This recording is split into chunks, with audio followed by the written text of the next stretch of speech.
ಪುಟ್ಟ ಕಂದಮ್ಮಗಳು ನರಕ ಯಾತನೆ ಪಟ್ಟಿದ್ರೆ ಯಾರ ಮನಸ್ಸಿಗೆ ನೋವಾಗಲ್ಲ ಹೇಳಿ. ಆದ್ರೆ ಈ ಮಕ್ಕಳ ಚಿಕಿತ್ಸೆಗೆ ಕೋಟಿ ಕೋಟಿ ಹಣ ಬೇಕು, ಆದ್ರೂ ಕಾಯಿಲೆ ಹುಷಾರಾಗಲ್ಲ. ಈ ಸಮಸ್ಯೆ ಇರುವ ಮಕ್ಕಳು ಇಂದು ಪ್ರತಿಭಟನೆ ಮಾಡಿದ್ರು. ಯಾಕೆ ಅಂತೀರಾ? ಈ ಸ್ಟೋರಿ ನೋಡಿ.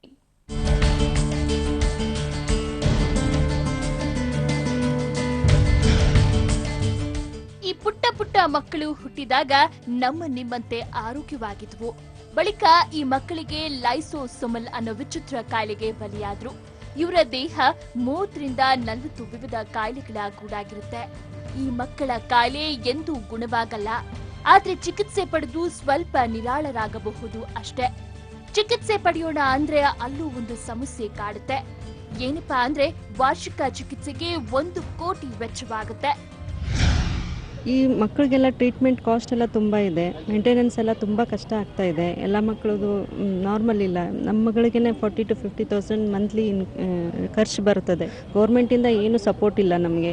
ಜಸ್ಟ್ ERT ಅಂದರೆ ಎಂಜೈಮ್ ರಿಪ್ಲೇಸ್ಮೆಂಟಿಗೆ ಅಷ್ಟೇ ನಮ್ಗೆ 10,000 ಆಗ್ತಾ ಇದೆ. ಇಂತಹ ಅತಿ ವಿರಳ ಕಾಯಿಲೆಯಿಂದ ಕರ್ನಾಟಕದಲ್ಲಿ ನೂರಾರು ಜನ ಮಕ್ಕಳು ಬಳಲುತ್ತಿದ್ದಾರೆ. ಆದರೆ ಚಿಕಿತ್ಸಾ ಸೌಲಭ್ಯ ಮಾತ್ರ ಬಡ ಮಕ್ಕಳಿಗೆ ಸಿಗುತ್ತಿಲ್ಲ. ಬಡ ಮಕ್ಕಳು ಇಂತಹ ಕಾಯಿಲೆಗೆ ಒಳಗಾದ್ರೆ ಸಾವೇ ಗತಿಯಾಗಿದೆ. LSTSS ಸಂಸ್ಥೆ ಎಲ್ಲಾ ಕಡೆ ಜಾಗೃತಿ ಅಭಿಯಾನ ನಡೆಸಿದ್ದು, ಬಡ ಮಕ್ಕಳಿಗೆ ಸಹಾಯ ಕೋರಿ ಸರ್ಕಾರಕ್ಕೆ ಮನವಿ ಸಲ್ಲಿಸಲು ಮುಂದಾಗಿದೆ. ಇವರೆಲ್ಲ ಲೈಸೋಸೋಮಲ್ ಸ್ಟೋರೇಜ್ ಡಿಸಾರ್ಡರ್ ಅಂತ ಡಿಸೀಸ್, ಗ್ರೂಪ್ ಆಫ್ ಡಿಸೀಸಸ್ ಇಂದ ಬಳಲ್ತಾ ಇರೋ ಮಕ್ಕಳು. ಅವ್ರಿಗೆಲ್ಲ ಬೇರೆ ಬೇರೆ ಇದು 45 ಟೈಪ್ LSDs ಇದೆ. ಆಗ ಟ್ರೀಟ್ಮೆಂಟ್ ರೀಇಂಬರ್ಸ್ಮೆಂಟ್ ಕೇಳ್ತಾ ಇದ್ದೀವಿ ಗೌರ್ಮೆಂಟ್ಗೆ. 2 ವರ್ಷದಿಂದ ನಾವು ಅಪ್ಲಿಕೇಶನ್ಸ್ ಕೊಡ್ತಾ ಇದ್ದೀವಿ, ಇಂಡಿವಿಜುವಲಿ ಆಗಲಿ ಎಲ್ಲ ನಮ್ಮ ಸೊಸೈಟಿ ವತಿಯಿಂದ. ಇನ್ನೂ ರೆಸ್ಪಾನ್ಸ್ ಬಂದಿಲ್ಲ.